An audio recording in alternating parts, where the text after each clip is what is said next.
Boys, welcome back to the channel.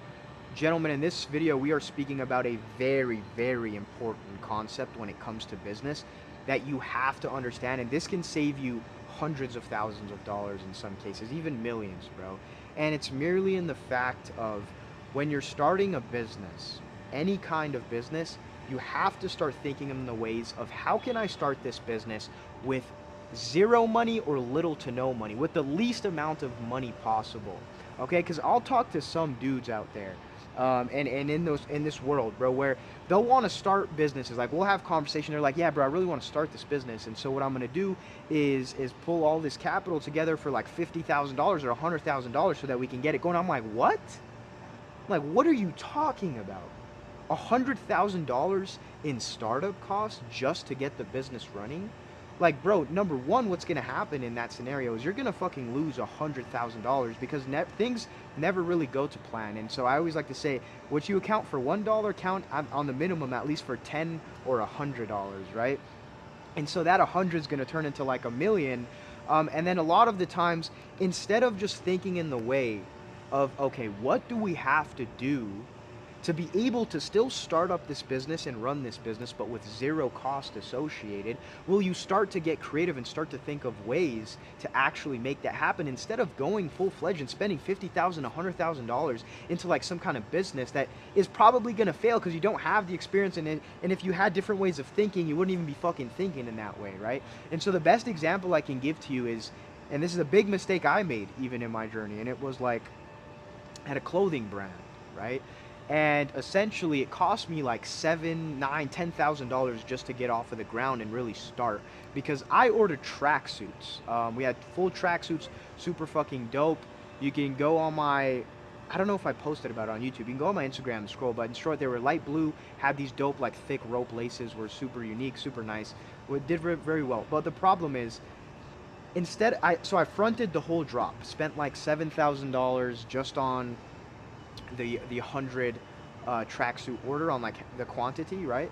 And then on top of that, there were a bunch of costs associated as far as like getting a sample made, making sure that the fitment was correct, and all these different things, right? And so I had to come out of pocket like $10,000.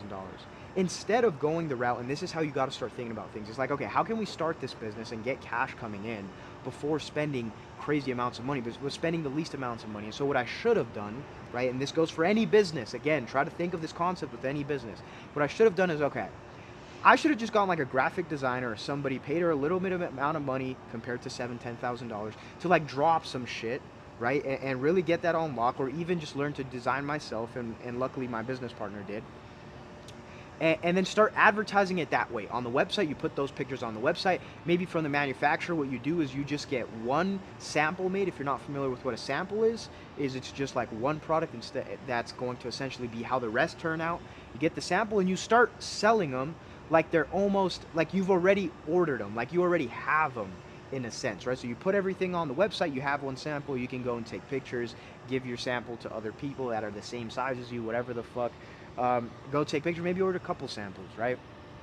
Different colors, whatever. But cost is very low. And you start selling them already as you already have them, or you do a pre-sale, for example, where you sell them, and this is called like the pre-order method, right? You sell them as if you have them, but you don't. And then once you get all the orders in and you can see how much traffic came in, I don't know how much money you actually made from the pre-sale, and from that money coming in, then now you can front the drop, bro. Then now you can essentially get the business off of the ground, order the stock that you need. And what did you just do? You just started the same business with basically like a tenth of the amount you would have spent, if not a hundredth of the amount you would have spent in going out of your way to like start something that is going to cost 50, $100,000 just to get running, right? And then what do? You just say, to the people that did purchase, you just be like, hey guys, sorry, we're having, shipping fucking delays. I don't know, something's wrong with the shipping.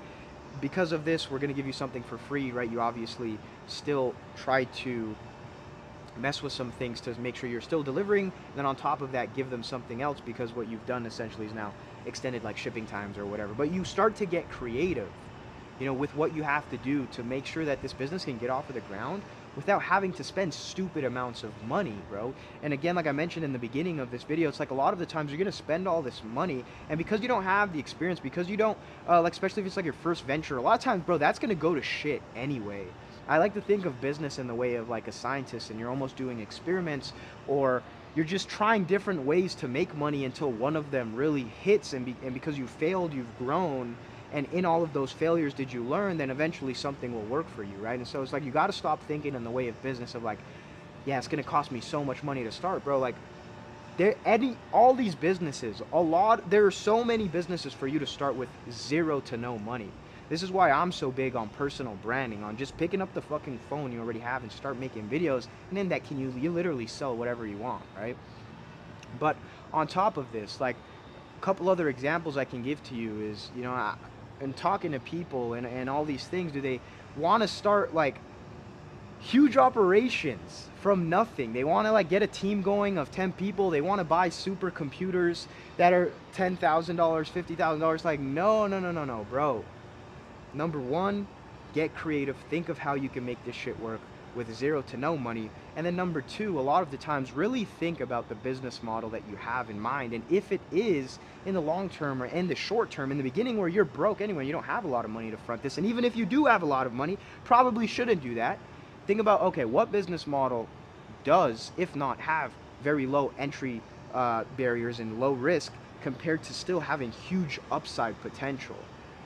And there's so many businesses out there that are like that. And a lot of the times, like, bro, out of the businesses that you think you need a lot of money to start, completely false, bro. Completely false. Like, I'm sure in some way, shape, or form you can think of a way, get creative to start the business you want to start with little to no funding, with little amounts of money, and not having to pour all of this bread, bro. Like, I'll see dudes wanting to, again, pour 20, 30, 40, $50,000 into this business because they think it's just gonna fucking explode out of nowhere. And hey, great, bro, have that level of delusion. You kind of need to when you're an entrepreneur, but don't be fucking retarded is what I'm saying.